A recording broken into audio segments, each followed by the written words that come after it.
सुप्रभात बच्चों, मैं मंजरी वर्मा आपकी हिंदी की शिक्षिका। और चलिए ऑनलाइन क्लास के माध्यम से अब हम अपनी पढ़ाई को शुरू करते हैं। पिछली कक्षाओं में मैंने रोली की पुस्तक पढ़ाई थी, लेकिन आज मैं हिंदी व्याकरण शुरू करूंगी। तरंग जो पुस्तिका है हमारी हिंदी की, आप तरंग की पुस्तिका साथ में लेके व्याकरण की अलग कॉपी, पेंसिल, रबर ये सभी साथ में लेके बैठेंगे। ठीक है बच्चों, आज से हम अपनी व्याकरण की पढ़ाई को शुरू करते हैं। पाठ 1 है हमारा भाषा और व्याकरण।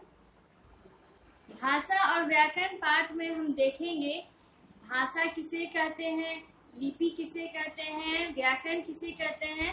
थोड़े थोड़े वीडियो देखकर, इनकी वीडियो क्लिप देखकर हम समझेंगे इस पूरे पाठ को। तो चलिए आज के क्लास में हम पहले भाषा पे प्रकाश डालेंगे। भाषा किसे कहते हैं, भाषा के कितने रूप होते हैं, कहाँ कौन सी भाषा बोली जाती है।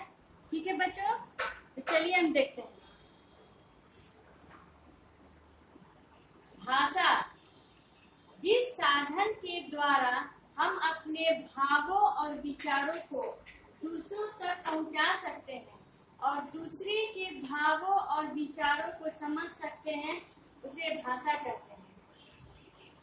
तो इस परिभाषा से यहाँ स्पष्ट हो रहा है कि हम अपने मन की बात, हमें जो कुछ भी किसी को कहना होता है, हम अपने मन के विचारों को, भावों को जिस प्रकार दूसरों के सामने प्रकट करते हैं और दूसरे के विचारों और भाव को भी हम समझते हैं, तो ये जिस साधन के द्वारा होता है उसे ही हम भाषा कहते हैं। हम कैसे अपने विचार प्रकट करते हैं, अपने मन की बात को हम कैसे किसी को कहते हैं, या तो हम उसे बोलते हैं या फिर लिख कर देते हैं।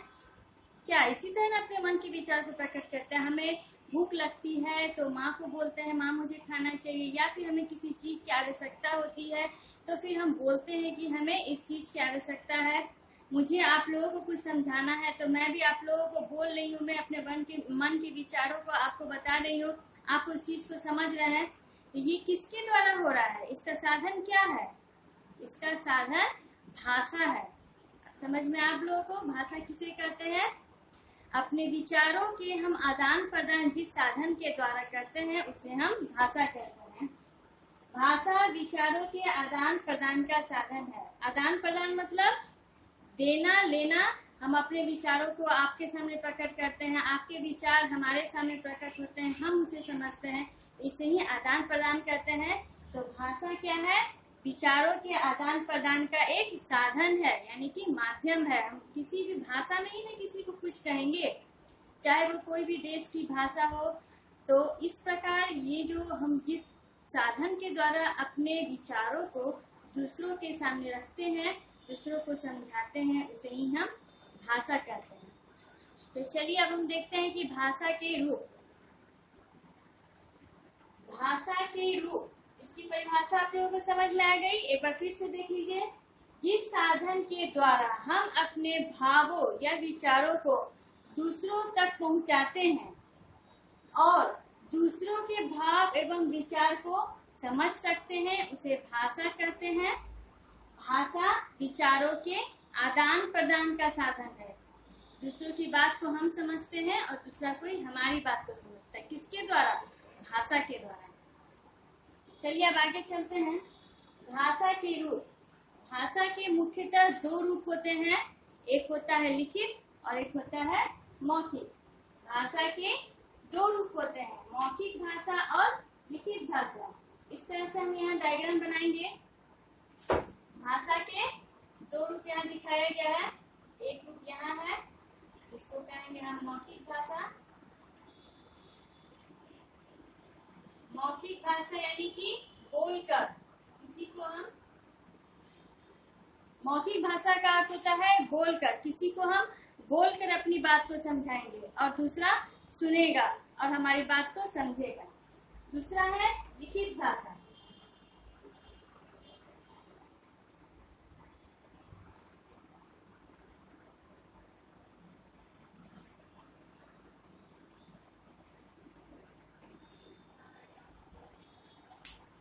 मौखिक भाषा में मैंने क्या बताया, हम बोलकर अपने विचार को प्रकट करते हैं और दूसरा क्या करता है, सुनता है। हम बोलते हैं और दूसरा कोई सुनता है और हमारी बात को समझ लेता है।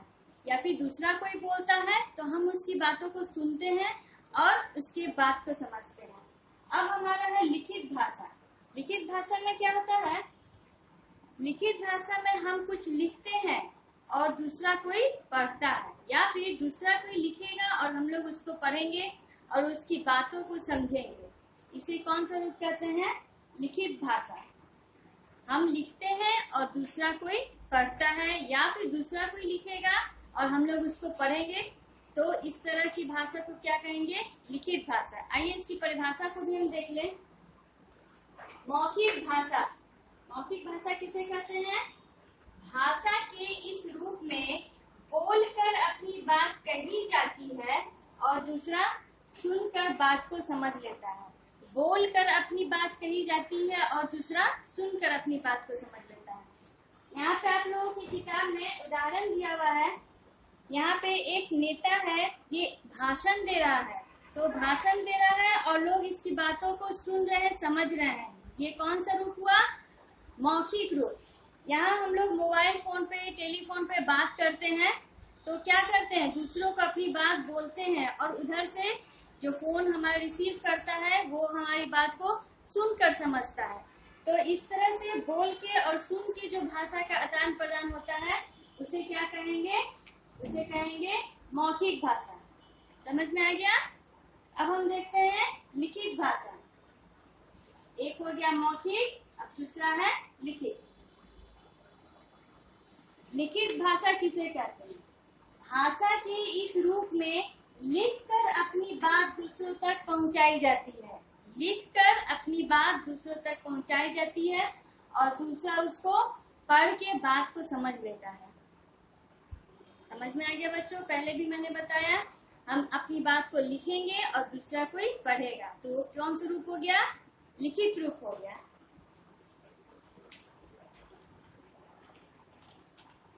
पुस्तक में पृष्ठ संख्या 6 पे देखेंगे। यहाँ पे एक औरत कागज पे पेंसिल से कुछ लिख रही है और अपनी या फिर या पत्र लिख रही होगी या कुछ भी लिख रही होगी, तो ये लिख कर अपनी बात को दर्शा रही है और दूसरा इसको पढ़ के समझेगा। यहाँ अखबार हम लोग के घर में डेली आता है, पेपर, न्यूज़पेपर हम लोग पढ़ते हैं और उसमें जो भी लिखी हुई बात रहती है उसको समझते हैं। तो इस तरह से लिखी हुई बात को पढ़कर समझना, इसको क्या बोलेंगे? भाषा का कौन सा रूप? भाषा का लिखित रूप, लिखित भाषा। ठीक है बच्चों, तो इन सभी चीजों को हम लोग कॉपी में बिल्कुल साफ से लिख देंगे। भाषा की परिभाषा को लिखेंगे। भाषा किसे कहते हैं? भाषा के रूप। भाषा के दो रूप होते हैं, मौखिक भाषा और लिखित भाषा। मौखिक, इस तरह से डायग्राम भी बनाएंगे हम लोग। मौखिक भाषा किसे कहते हैं और लिखित भाषा किसे कहते हैं, इसको भी कॉपी में लिखेंगे। अब आइए पढ़ते हैं कुछ देश और उसकी भाषाएं। यहाँ पर मैंने कुछ देश के नाम लिखे हैं, वहाँ कौन सी भाषा बोली जाती है उसको हम लोग देखेंगे। यहाँ भी देश का नाम है और उनकी भाषा के बारे में जानेंगे। तो सबसे पहले है हमारा जापान देश। जापान देश में कौन सी भाषा बोली जाती है? जापान में कौन सी भाषा? जापानी। चीन में चीनी। जापान में जापानी भाषा, चीन में चीनी भाषा और जर्मन में जर्मनी भाषा।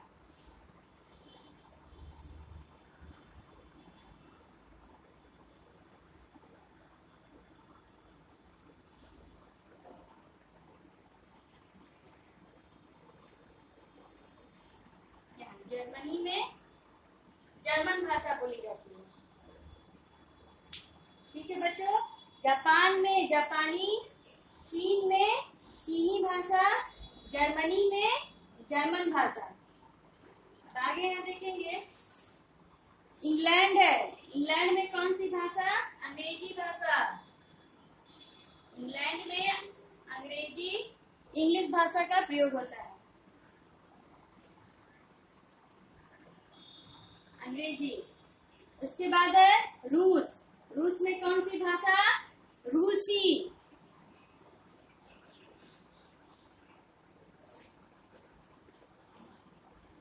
और भारत भारत में कौन सी भाषा? हिंदी।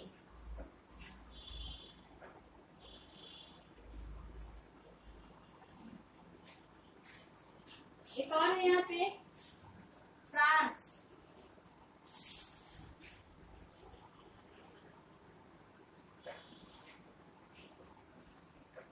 फ्रांस में कौन सी भाषा? फ्रेंच।